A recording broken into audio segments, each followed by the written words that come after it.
پھر وہ کہتا ہے، پھر عطا فرماتے ہیں کہ شیطان کہتا ہے کہ میں انہیں اللہ کی پیدا کردہ صورتوں میں تبدیلی کر دوں گا۔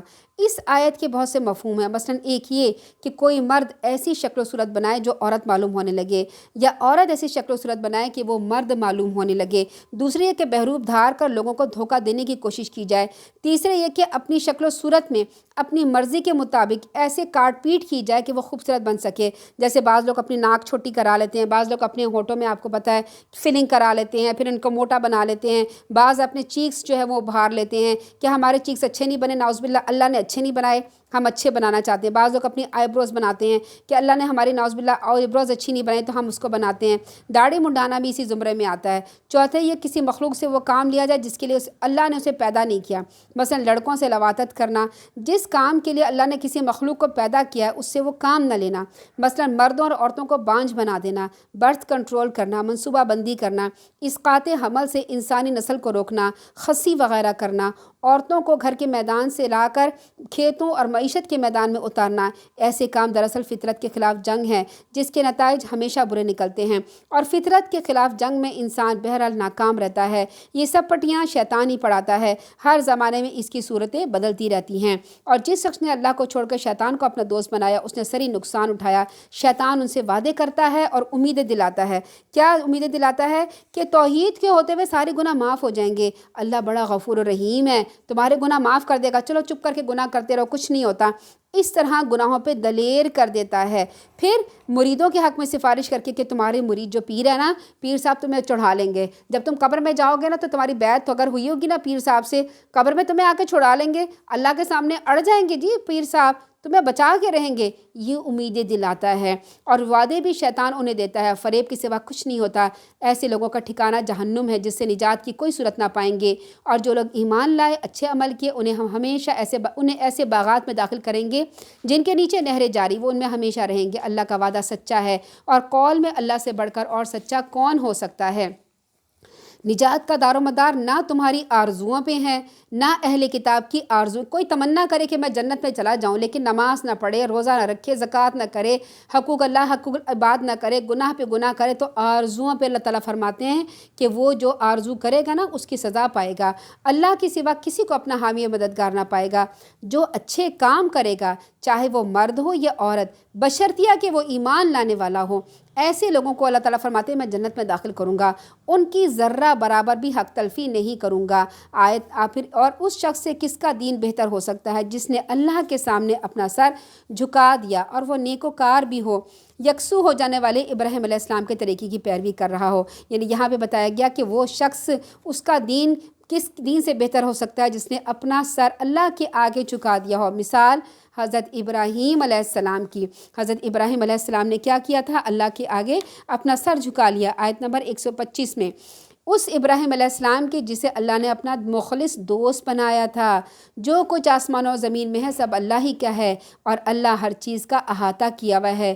لوگ آپ سے عورتوں کے بارے میں فتویٰ پوچھتے ہیں، آپ ان سے کہیے کہ ان کے بارے میں اللہ تمہیں فتویٰ دیتا ہے، اور اس بارے میں بھی جو یتیم عورتوں سے متعلق اس کتاب میں پہلے سے تمہیں سنائے جا چکے ہیں، جن کے مقررہ حقوق تو تم دیتے نہیں، میراث وغیرہ، اور ان سے نکاح کرنے کی رغبت رکھتے ہو، اور ان بچوں کے بارے میں بھی جو کمزور ہیں۔ نیز تمہیں اللہ یہ بھی ہدایت دیتا ہے کہ یتیموں کے ساتھ انصاف کرو، جو بھلائی کا کام تم کرو گے اللہ تعالیٰ یقیناً اسے خوب جانتا ہے۔ یعنی لوگ اگر اپنی تمنائیں رکھیں نا کہ ہم تو پیر صاحب ہے، سجادہ نشین ہے، گدی نشین ہے، ہم نے تو جنت میں چلے جانا ہے، لیکن حقوق العباد ادا نہ کریں، حقوق اللہ ادا نہ کریں، شرک کریں۔ نمبر 2، عورتوں کو ان کی میراث ہی نہیں دیتے، اور ایسے لوگ جو ہیں وہ زیادہ کیا کرتے ہیں، ہم نے عورتوں کی شادی نہیں کرنی۔ کیوں نہیں کرنی؟ کیونکہ ان کو ورثہ دینا پڑے گا، ان کو میراث دینی پڑے گی، پھر ان سے نکاح کرنے کی رغبت تو رکھتے ہیں لیکن ان کے مال کھا جاتے ہیں، تو ایسے اگر نیکی کے کام نہیں کریں گے، صرف آرزویں رکھیں گے تو آرزوؤں سے کام نہیں چلتا۔ اللہ تعالیٰ آگے فرماتے ہیں اگر کسی عورت کو اپنے خاوند سے بدسلوکی کا یا بے رخی کا اندیشہ ہو تو اگر میاں بیوی آپس میں کچھ کمی بیشی کر کے سمجھوتا کر لیں تو کچھ گناہ نہیں۔ سیدنا ابن عباس فرماتے ہیں کہ سیدہ سودا رضی اللہ تعالیٰ عنہ کو اندیشہ ہوا کہ رسول اللہ انہیں طلاق نہ دے دیں، تو انہوں نے آپ صلی اللہ علیہ وسلم سے کہا مجھے طلاق نہ دیجیے، کیونکہ زیادہ عمر کی تھی نا، وہ بہت زیادہ ایج کی تھی، تو مجھے طلاق نہ دیجیے، اپنے پاس ہی رکھیے، میں اپنی باری عائشہ رضی اللہ تعالیٰ عنہ کو دیتی ہوں۔ چنانچہ رسول اللہ نے ایسا ہی کیا۔ اس وقت یہ آیت نازل ہوئی کہ اگر میاں بیوی کسی ایسی شرط پہ صلح کر لیں کہ وہ دونوں اکٹھے رہ سکتے ہیں اور کوئی شرط مان لیں تو اس میں کچھ گناہ نہیں ہے۔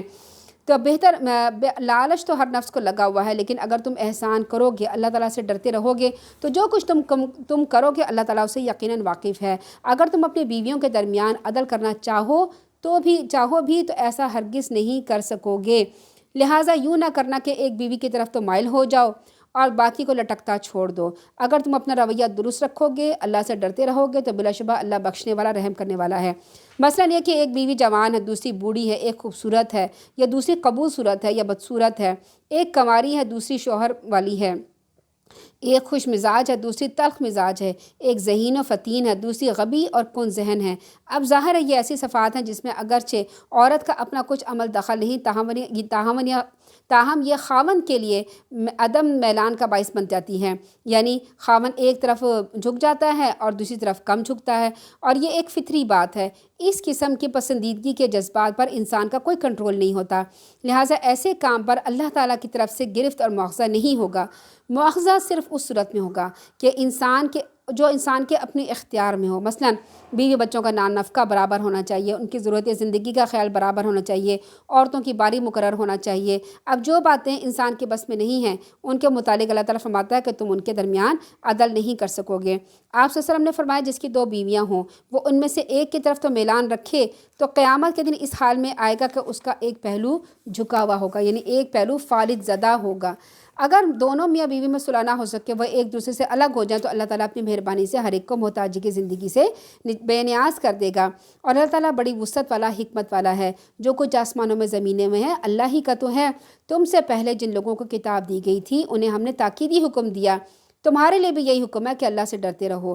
اگر تم کفر کرو گے تو سمجھ لو جو کچھ آسمانوں و زمینوں میں ہے اللہ کا ہے، اللہ بڑا بے نیاز، اللہ کو کچھ نہیں چاہیے۔ اللہ تعالیٰ یہ چاہتا ہے کہ تم آپس میں پیار محبت سے رہو، امن سے رہو۔ ہاں، جو کچھ آسمانوں و زمین میں ہے سب اللہ ہی کا تو ہے، اور ہر کام میں اللہ تعالیٰ کارساز ہونا اللہ تعالیٰ کا کافی ہے۔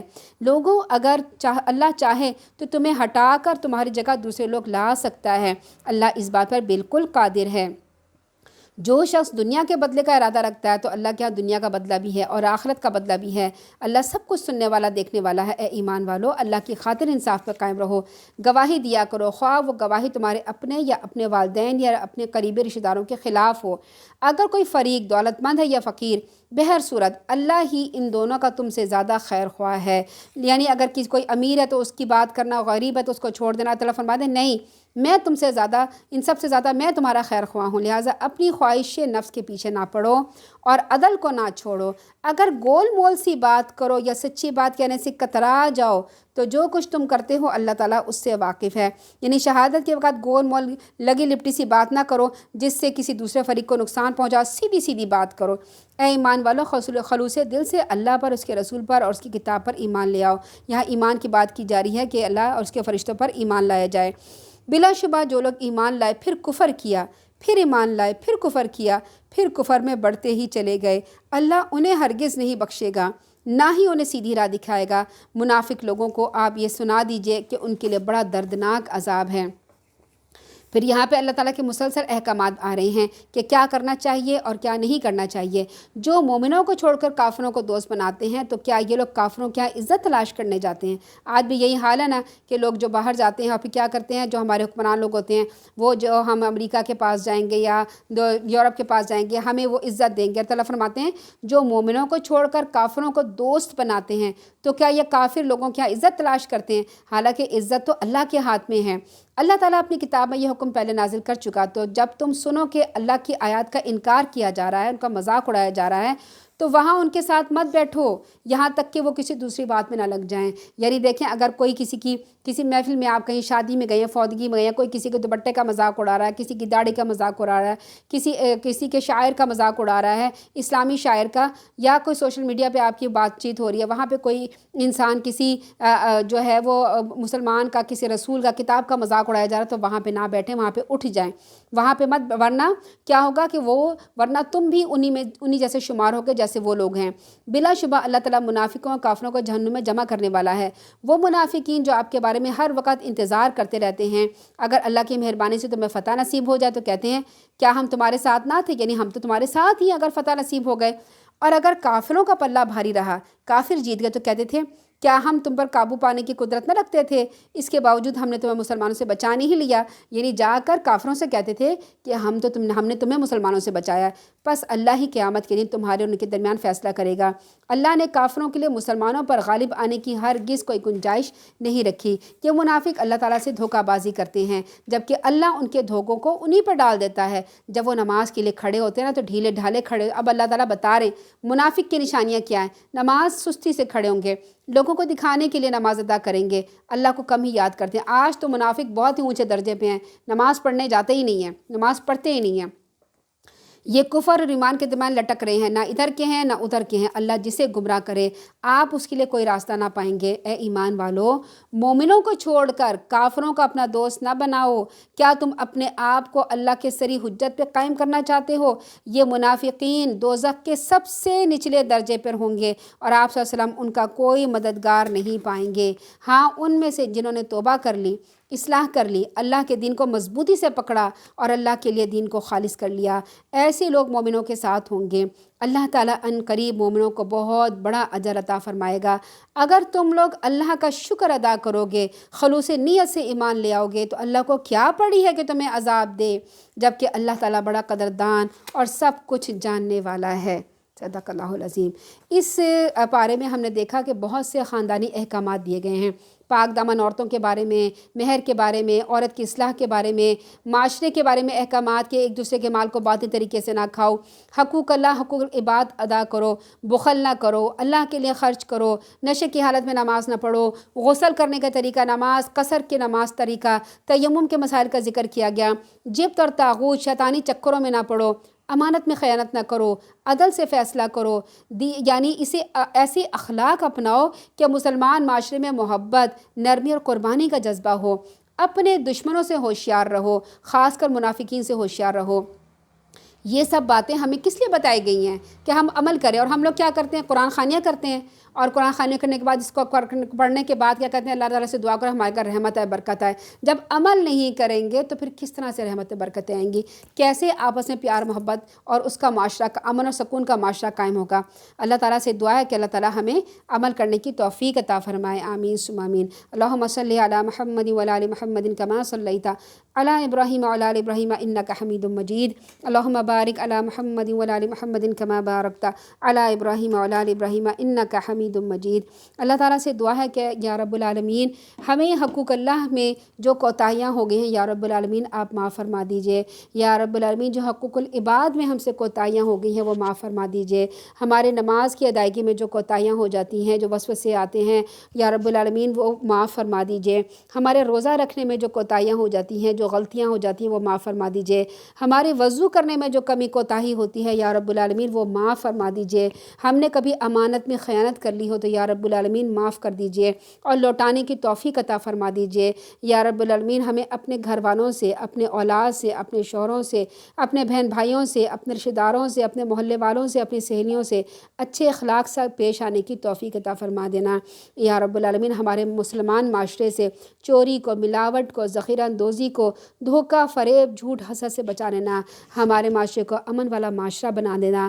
ہماری اولادوں کو اپنا فرما بردار بنانا، ہمارے اولادوں کو اپنے والدین کا فرما بردار بنانا، ہماری اولادوں کو اپنے والدین کی آنکھوں کا ٹھنڈک بنا دینا، ہماری اولادوں کو بھی دین کی تعلیم دینے کی توفیق عطا فرما دینا۔ یا رب العالمین ہماری اولادوں کو نیک اولاد بنانا، نیک سیرت بنانا۔ یا رب العالمین ہمیں اپنے والدین کے لیے بہترین صدقہ جاریہ بنا دینا، ہماری اولاد کو ہمارے لیے بہترین صدقہ جاریہ بنا دینا۔ آمین ثم آمین۔ اللہم صلی علی محمد وعلی آل محمد کما صلیت علی ابراہیم وعلی آل ابراہیم انک حمید مجید۔ اللہم بارک علی محمد وعلی آل محمد کما بارکت علی ابراہیم وعلی آل ابراہیم انک حمید مجید۔ سبحانک اللہم وبحمدک نشہد ان لا الہ الا انت نستغفرک ونتوب الیک۔ السلام علیکم ورحمۃ اللہ وبرکاتہ۔